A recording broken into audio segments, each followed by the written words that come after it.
حتى نينكي قبي وقرن واي حاسكاga ayaa sharafteeda waxa ku ciyaaraya ninka aad saaxiibadati ama meesha aad ka shaqeysay iskale maslaxa biridheela jirdo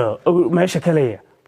waxaan qashirka ninka raaci maayo maslaxo awalan adigu meesha isdhigtay taab gabadhayda waa ku daneesti waa ku hormari muuqaal walba iraalka aanas iiga duubay waa iraalka aanas iiga duubay ilaahay waxaan ka bariyaa hortiisa askeelo إن كان قال لك ورد حسن توبو gabadhaas ilmeynaysa waa maslaxo iyo hooyadeed maslaxa ayuu waxa uu ka duubay muuqaalo jirkeeda markaas ay muuqanayaan cawradeeda qayb kamida sida horaadada ama naasaha iyo caloosheeda waxa uu markaas ku amray in ay muuqaaladaas u duubto hadii kale uu shaqada ka cayrinayo hooyadeed ayuu wacay waxa uu sheegay in gabadhan aysan shaqo diyaar u ahayn duruufta ayuu uga faa'iideystay maamadii ayaa waxa iyana markaas ay tiri maadaama qof iska duruufaysan oo ilmo agoona korinaya ay tahay hooyadu waxa ay tiri u duub wax allaala waxa uu ku yiraahdo duub xasan toob si aan uga helno shilimaadka aan markaas ilmaha yaga aan ku bilanayno fursadan ayuu markaas isagu ku helay gabadhan si soo doono ayuu ka yeelay gabar waa u joogtaa oo waa uu qabaa xasan toobow ma aadan jeclaan lahayn in xaaskaaga aad inta muuqaal ka duubto iyada oo qaawan aad baraha bulshada waxa weey soo dhigto Soomaaliya gabadhan aan u hilino muuqaalkan bal marka hore la gareeya aragtidiina sida aad u aragtaan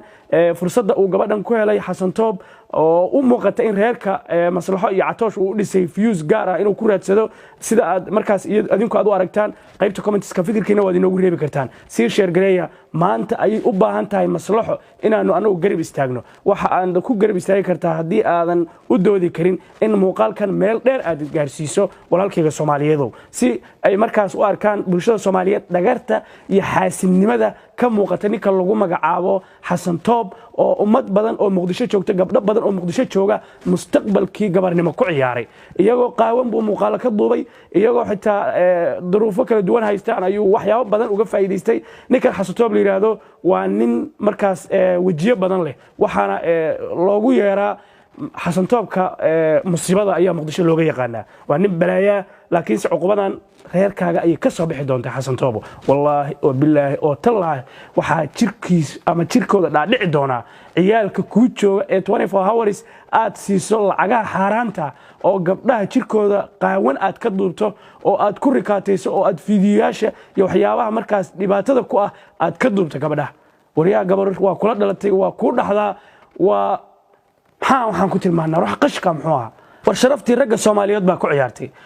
annagoo joogna galgaduud baanu ka damqanay dhibaatada iyo sidoo kale waxyaabaha kala duwan ee magaalada xamar aad ka sameynayso kada dumarka Soomaaliyeed waa dumar qiimo badan waa dumar 24 saac suugaanta Soomaalida iyo geel iyo faraska laga bixin jiray loogana hadli jiray inaad waxa way ku ciyaartaa waxa way sax ma haddaad rabto inaad wax ku ciyaarto ma walaasha iyo naagtaada ku ciyaartid oo ka dibta muuqaalo ayuu qaqaawan waxaan ku tilmaanaa xaaskiisa waxa la yiraahdo Faadimo VIP kama ay feerayara maslaxa waa ka feeraweyntahay haddaad rabto inaad muuqaalo duubato ma iyada ka duubatid ma wadi gabadhan yarta masaakiinta uga faa'iideysanaya waxa weeye duruufta iyo danta haysa oo bush hooyadeed ay ka dangantaa magaalada Muqdisho waliba xitaa ma aw xishoonaya ma qof